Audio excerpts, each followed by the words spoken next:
Alam niyo ba kung anong hapunan ko ngayon? Ito po yun. Nagsalad po ako. Nagsalad ko.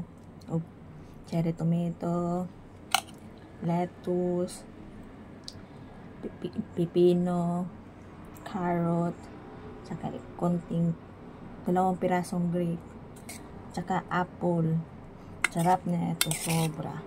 At saka ang nilagay ko lang po dito is mayonnaise lang, saka pepper, black pepper. Pampalasa lang. Yan. Subo ko tayo ng isa. Lagyan natin subo. Konti lang.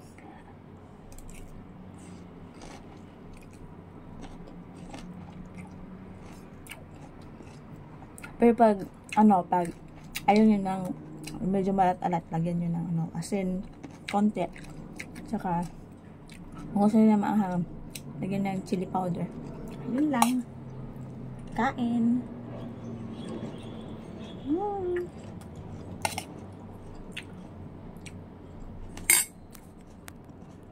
Bye-bye.